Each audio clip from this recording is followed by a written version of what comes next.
Paul was a believer whom God sent to tell other people about Jesus.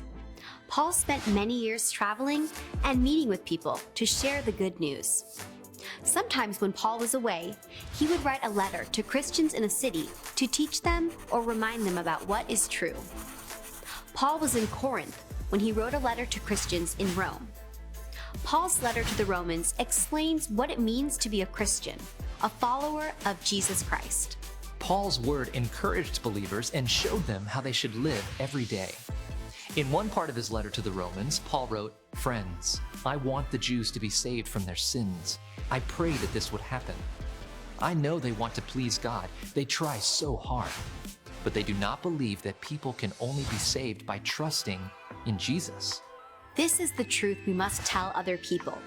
If you confess with your mouth Jesus is Lord and believe in your heart that God raised him from the dead, you will be saved. Paul said it again.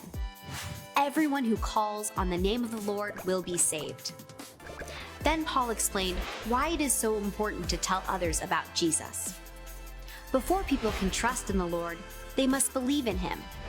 And before they can believe in him, they must hear about him. And for them to hear about Jesus, someone must tell them. And before someone can go and tell them, that person must be sent. Paul shared the words spoken by the prophet Isaiah. How beautiful are the feet of those who bring good news. Some people hear the good news and do not believe. But Paul said again, faith comes from hearing the good news about Jesus, and people hear the good news when we tell them.